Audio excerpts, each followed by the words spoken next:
The title of my sermon today is The Insidiousness of Deception. The insidiousness of deception.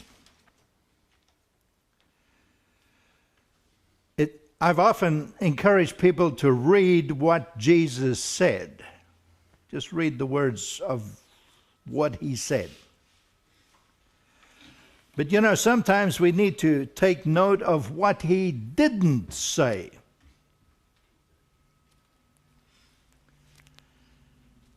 When it comes to deception, it is interesting to me what Jesus did not say. If we go to Matthew 24, which we've often gone to, the Olivet prophecy, where the disciples came to Jesus and asked him, what will be the sign of the end? When will Jerusalem be destroyed? And what will be the sign of the end? And Jesus then answered them in a very interesting and amazing way. He didn't say, look at this and look at that and look at the other thing. The first thing he said was, in Matthew 24 and verse 4, and Jesus answered and said unto them, take heed that no man deceive you. If you think, here was Jesus who knew full well that this world was going to continue another over 2,000 years. The disciples didn't know that, but Jesus did. Because everything else he said would happen just happened so clearly, it shows that he knew. You can go to the book of Revelation, see how he told John through that vision just which empires would come and go and all that kind of a thing. So he obviously knew what our world would go through. And yet when you think of what the world has gone through over the past 2,000 years, there's so many things that Jesus never mentioned. For example, he never mentioned that Islam would arise in 700, about 600 to 700, take over half of the world. He never mentioned that. He didn't mention fascism that would take over Europe in the 1930s and into the World War II of 1940. 39 to 45, he didn't mention that. He never mentioned communism. All great big ideologies that deceived a lot of people. He didn't mention that as a problem to his servants.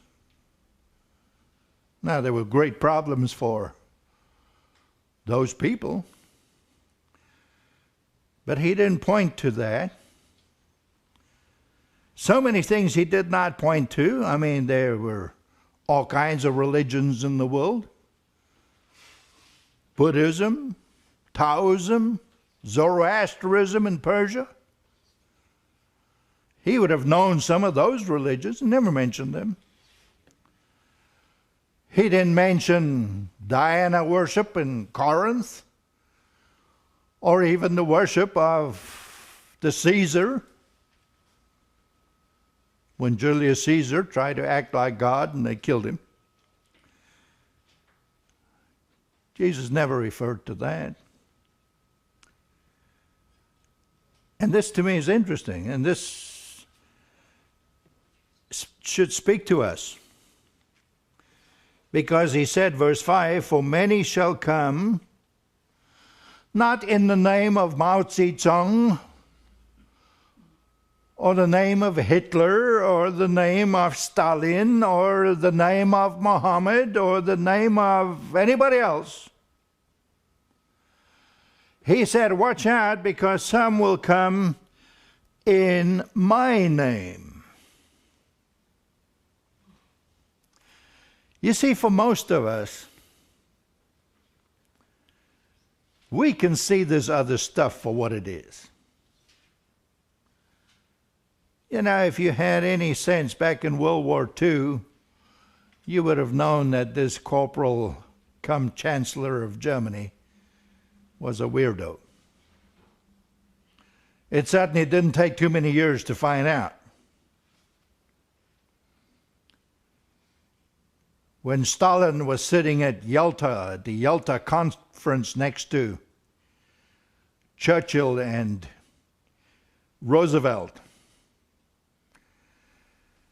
big burly guy with a big mustache. Very few people over here would have said, that's a nice guy. No, we saw through that. We knew where it was leading.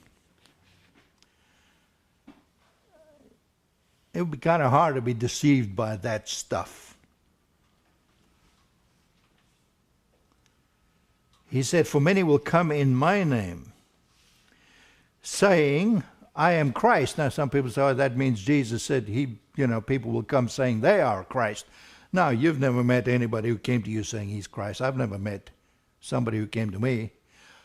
One man came to me, told me he was Melchizedek. On the island of Mauritius, I met Michael the Archangel. Of course, he wasn't Michael the Archangel. I've met two witnesses. They weren't. But nobody's ever come to me and said he was Jesus Christ. Jesus said, many will come in my name. They will speak as if they're speaking for Jesus. And they will say, Jesus is Christ.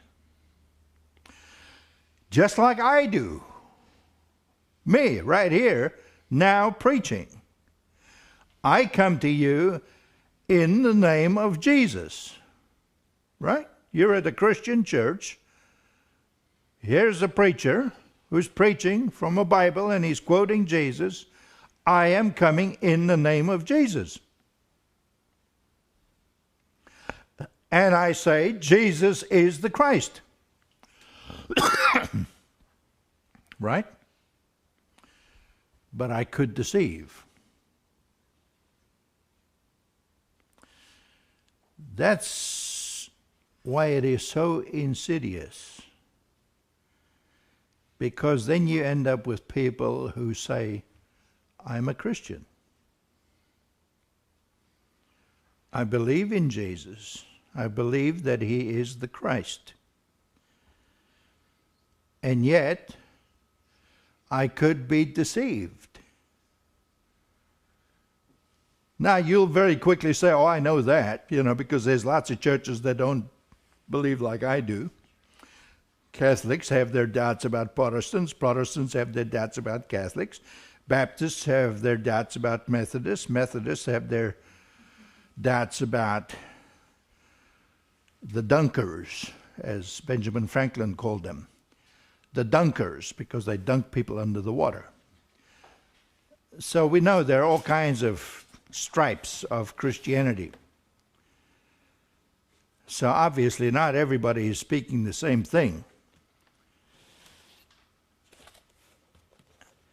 Satan is very clever.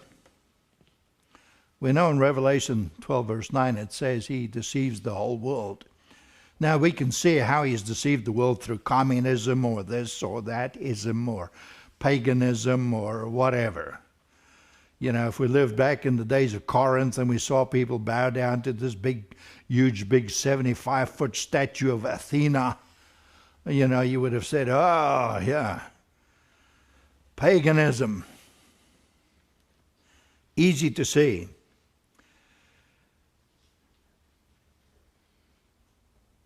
So Satan knew that he couldn't get us all tied up with that stuff, because sooner or later that stuff, those temples fell down and they decayed, and Athena only left her name on Athens. All that stuff disappeared. And he knew his stuff would not last very long, and then it crashes down. So all the ideologies that were so important at some stage and we all worried about, and fascism and communism and whatever, we don't worry about that stuff anymore. Now we worry about some other ism. But the one we don't worry about is the one that comes in the name of Jesus.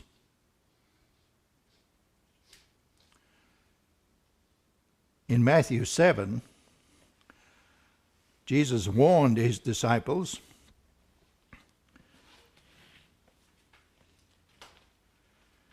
in Matthew 7 and verse 13, he says, enter in at the strait gate, strait meaning difficult, like a strait jacket, ties you up.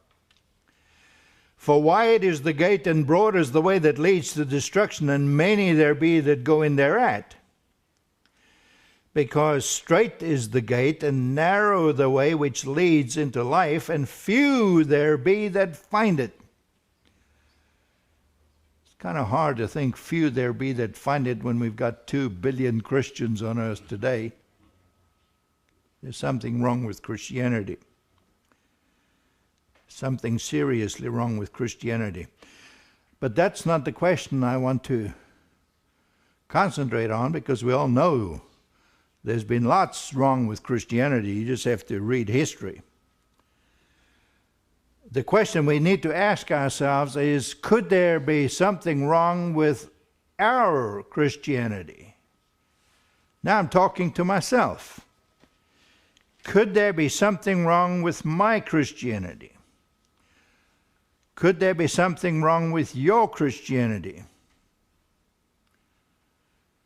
When you think of this letter we just read of a person who said, I became a Christian when I was 17 years old, and now I look at it and the whole thing ended up a big mess. That's a good time to stop and say, wait a bit. Wait a bit. What was wrong?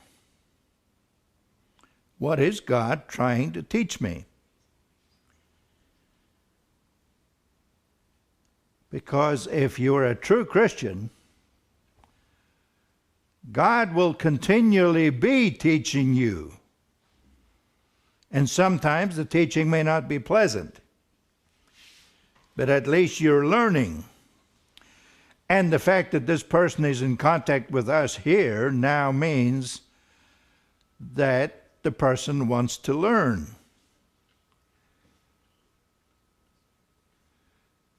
Verse 15, Jesus carries on here, beware of false prophets. Now, if some prophet comes to you with some other weird story, you're not going to be taken in by that. If some person comes to you, he says, I'm a prophet and I've got these special mushrooms. And if you just buy these special mushrooms, it'll give you divine hallucinations. You're not going to be taken in by that, are you? Of course not.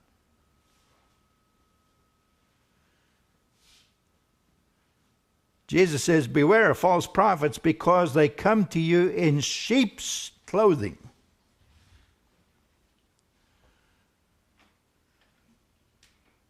They look like a sheep. Back in the book of Revelation, you read about a beast that comes, it's like a lamb, but it speaks like a dragon. Outwardly, it looks like a lamb, looks like the Lamb of God, but speaks like a dragon.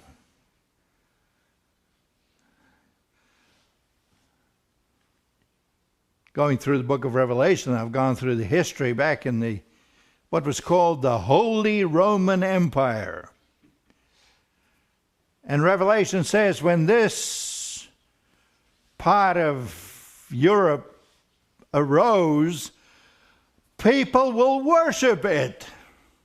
That's right, they call it the Holy Roman Empire. People were taken in. Why? Because it came in Christian garb. It looked so holy. That's why they call it holy. Later on, people looked back and said, wait a bit, that wasn't that holy. But at the time, so Jesus says, beware of false prophets, Because they come unto you in sheep's clothing, but inwardly they are ravening wolves. So when you look at me, here I am preaching.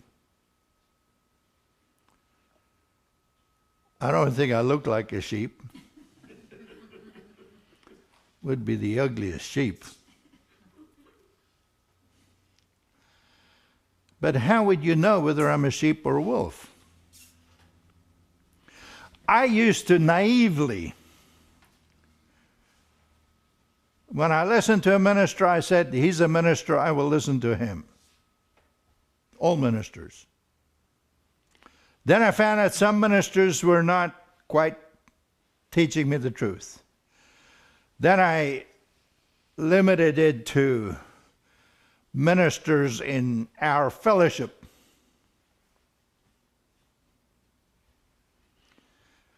And then, unfortunately, I had to learn that I could not trust them all of them. Now, call me a cynic. If I meet somebody who tells me he's a minister, regardless of where he comes from, I immediately put a question mark. And I say to myself, prove it, buddy. And you know what? I don't mind if people do that with me. They should do it with me and with everybody else. Why am I here? I'll tell you why I'm here. I'm here because I was asked to come and help my friends, Ron and Allie Dart. That's it. My wife and I, we drive out here. We come and help. We preach. We serve whatever way we can. End of story. No ulterior motive. But I can say that, but how would you know?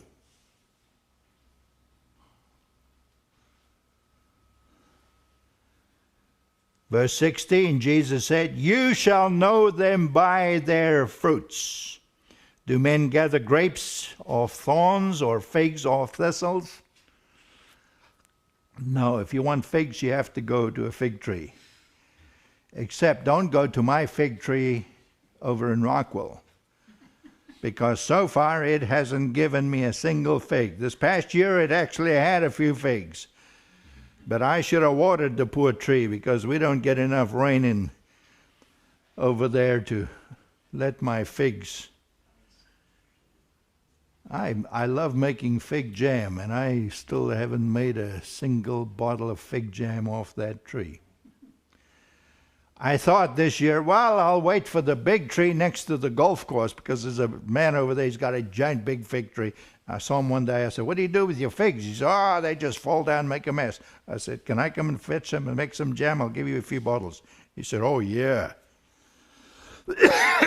Guess what?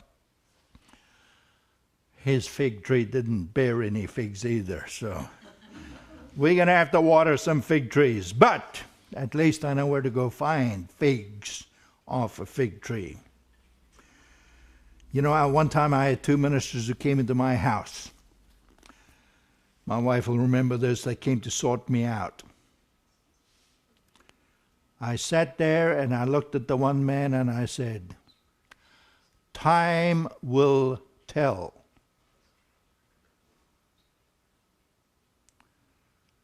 And time told. He hurt a lot of people. Finally ended up with dementia and rattling around his house, and then finally he died, and everybody breathed a big sigh of relief, including his wife. Time always tells. Time will tell. The fruit, sooner or later, it will show. So we need to encourage people to be skeptical. If they are skeptical about us, that's good. We traveled couple of 100 miles one time. Go see an old man in a little town called Graaf Reinet in the middle of semi-desert area of South Africa. I got there. Turned out he was an old magistrate, Afrikaans-speaking man. I sat there for 8 hours answering his questions. What about this? What about that? What about that? That's the way he spoke. What about this? What about that? What about that? And I just sat and answered the question. Then we took a break for lunch. Had to eat a big lunch and go back to the questions. What about this? What about that? What about that? And I just sat there and I answered the questions. He was an angry man. Why? Because he realized he'd been lied to all his life. He was upset with ministers. And here I was one. He was upset. And I understood that.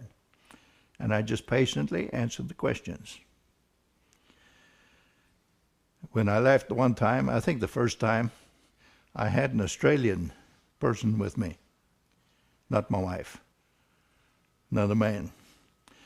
And when we drove away, this young man said to me, he said, why didn't you just shut him up? Because he was so rebellious. I said, you don't know what you're talking about. Of course, he didn't know what he was talking about because we were talking in Afrikaans anyway, and this poor Australian didn't know what was going on. The next time I drove the 100 and some miles to get to his place. The first time I had a blowout on the way there. Second time I had a blowout on the way there. Had to stop, get a new tire, and the man at the garage said to me, talking Afrikaans, he said, are you a minister? I said, yes. He said, oh, yes, sir. No, sir. He thought I was a cabinet minister because there were several Bothas who were cabinet ministers, and they kind of looked like me, or I looked like them. So I had the best service. Anyway, we got back to this old man's house, and we spent 4 hours answering questions. And then 2 months later, we got back to his house. I think I had my wife with me at that time. I got there, and he said, I only have one question. I said, what is that? Uncle, oom, I called him. You know, in Afrikaans, you call everybody older than you are oom, meaning uncle, respectful. I said, what is the question? He said, when are you going to baptize me? I said, well, let's discuss it. And he wanted me to baptize him and his wife straight away. But I understood that his wife didn't understand anything. So I talked to him, and then I said to him, next time I come, I will bring a portable baptismal pool, because this is a dry area there, so no rivers or anything. I'll bring a portable baptismal pool, and I'll arrange to baptize you. I said, but I would like you to spend time explaining all these things to your wife. He said, I'll do that. So the next time I arrived there, he met me at the car, and then he sidled up to me and he said to me, you can baptize me, but don't baptize my wife. She's not ready yet. And I thought that was interesting that he saw that. We did baptize him. He stayed a Christian for many years until he died. But he was angry, and he was critical, and he was not going to accept anything I said. And I was happy about that, because that way he would prove what is right. That's what Jesus wants us to do. Look at the fruits. Look at what's going on. Verse 20, therefore by their fruits you shall know them. Not everyone that says unto me, Lord, Lord, shall enter into the kingdom of heaven, or the kingdom of God. Matthew says kingdom of heaven most places, except 3 verses where he also says kingdom of God. It is the kingdom that will come from heaven.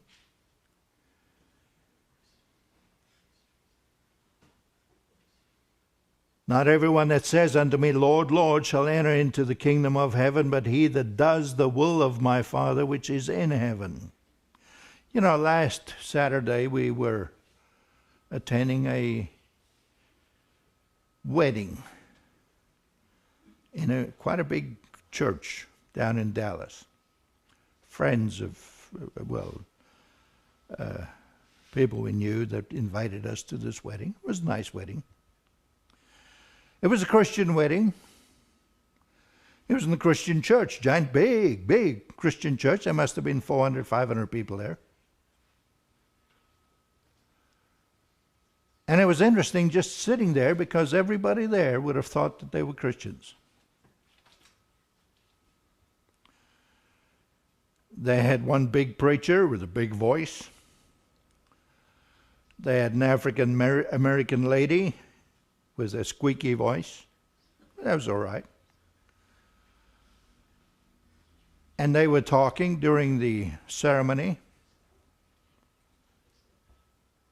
And I was sitting there thinking, if I were to say to either one of them, you don't really know what you're talking about, chances are they would have been upset. I don't think I would have said that, but I could have just asked a question or two, which would have caused them to think, wait a bit, I never thought about that. But then I looked at the people. Yeah, they were just a cross-section of Dallasites, people who live in the Dallas area. And I realized they don't understand a thing. But in their heart of hearts, they think they are Christians. You know, if you take the world, excuse me, and you know that Satan the devil has deceived the world, you could basically divide the world into 3 pieces and say, you know, you have Christianity as one piece and Islam as another piece, and then you have the others. And it's just a different way of deceiving. Satan knew he couldn't get rid of the name of Jesus. He tried. He tried to get rid of Jesus before Jesus started, when he was young, wanted to kill him.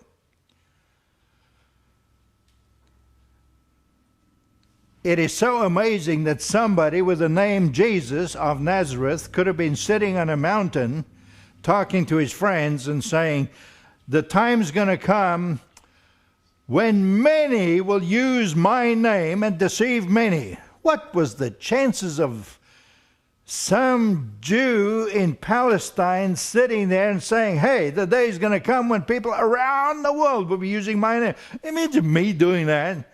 Me, so, you know, here's Daniel from Rockwell, or Daniel from South Africa. People are going to use the name Daniel from South Africa and deceive millions. Oh, nobody. What's the chance of that happening? Have you ever thought about that? What was the chances of what Jesus said there to actually happen? He's sitting on a mountain with a few friends, and he said, guess what?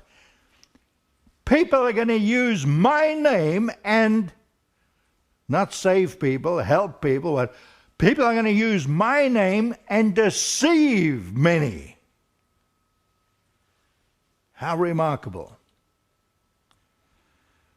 You see, Satan knew he wouldn't get rid of that name, Jesus Christ. Every attempt they made to get rid of this book failed. He knew it would last forever. So what did he do? He took the name and placed it on something else. Christianity means what? It can mean anything. The truth is right here. And the saddest thing is when people think, no, let's make it personal. The saddest thing possible could be for you and me to think we are Christians, we're good with God, we are okay, when we're not. Because Jesus said, there will come a time when you'll come to me and say, Lord, Lord, we've done this, we've done that, and I will say, I don't know you. Wow. Some of us have been in the Christian community for 40, 50, 60 years. Have we known people who were doing some of these things and then just fizzled out? I've known too many. So how can you make sure? How can I make sure? Apostle Paul says in Romans 3, I believe it is, verse 4, let God be true and every man a liar. So I look at that and I say, that includes me. Let God be true and every man a liar. Now let's look at the answer to this conundrum. How do we make sure that we are not deceived? How can I make sure? How can you make sure? Verse 24, therefore, this is Jesus speaking, whosoever hear these sayings of mine and does them, I will liken unto him a wise man who built his house on the rock. And the rain descended, and the floods came, and the winds blew, and beat upon that house, and it fell not, for it was founded on a rock. Everyone who hears these sayings of mine and does them not shall be likened unto, then he goes to the foolish man. Let's stick to the wise man first. How can you be sure that your house is built on the rock and it will keep on surviving? Well, you have to find the words of Jesus. You have to read them, and you've got to say, hey, that applies to me. That's where Christianity starts, where you apply it to me, to yourself.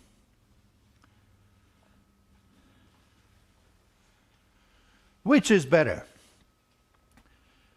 For somebody to think that they are converted and not be converted, or for somebody to be converted but think they're not. If you think you're not converted, what are you going to do? You're going to go get on your knees before God, talk to God, and try to sort this out. You will continually go back on your knees before God and repent and ask God to forgive you and keep you going. Isn't that a better thing to do than to say, I think I'm converted, I'm fine? You know, you can read in the book of Revelation about the Laodicean church. People who are lukewarm, who say, I know everything and I don't need anything. And it says Jesus will vomit them out, as it says in the Greek and in the newer translations says Jesus said, I'm going to vomit you out of my mouth. Have you seen people who were in a church somewhere and suddenly they're gone out somewhere? Who knows? Wow.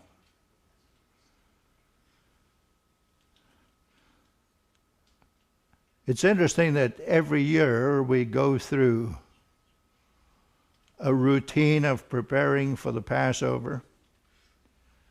We may read what Paul said, examine yourself whether you be in the faith. There's nothing more important than our relationship. The relationship we have with God.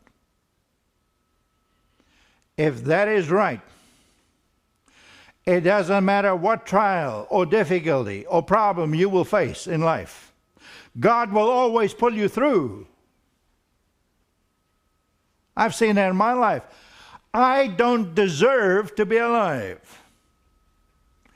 What I deserve, I know, is death. I know. I know I was a sinner when I first came to God, and I've had to repent of a whole bunch of sins since then. And chances are next week I'll get on my knees and again say, God, please forgive me.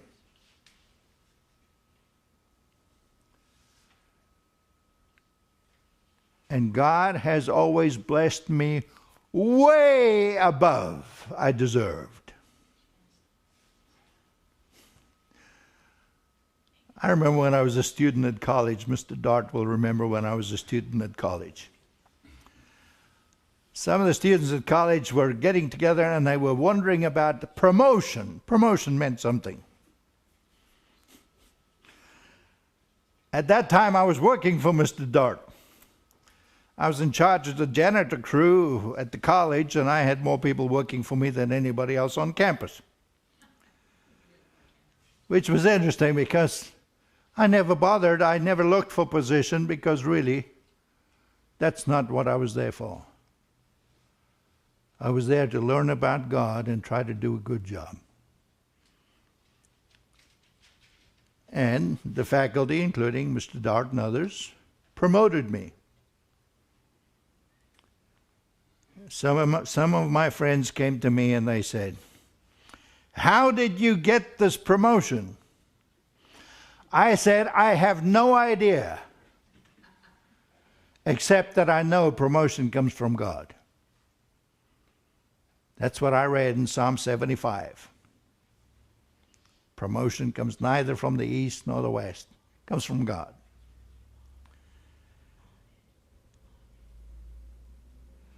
If you're right with God, things will always go right with you despite the circumstances. When things always go wrong,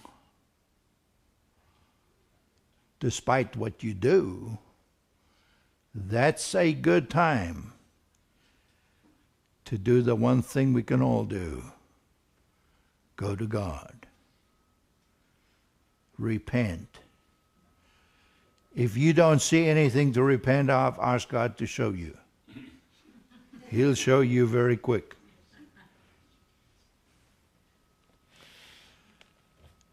This is an amazing thing to think about. That you can have so many people who think they're all right. I saw many of them. That's what we walked away from the church last Saturday where we were for the wedding. When we walked away from there,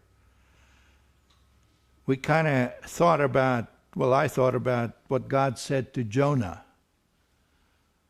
When he said to Jonah, "Jonah, aren't you concerned about these people of Nineveh? They don't know their right hand from their left hand." So many people are like that. And we need to try to show them which is their right hand and their left hand. But for us as individuals, we need to think, where do we stand? And make sure. Start reading the words of Jesus. Make sure you apply that. Don't let anybody delude you. Check on everybody. Check on anything you read. I was reading something Mr. Dart wrote in one of the magazines, where he said, "Don't demonize people." I thought, that's an interesting way to put things. Don't demonize people. Because I've read a lot of religious stuff that demonizes people. Check up. Look at the fruits. Then look at the fruits in your own life. And ask God to just produce some fruits in your life, because the world out there needs to see those fruits. The insidiousness of deception. It is so clever. That's why we don't see it. But hopefully this helps you to focus on it and understand it.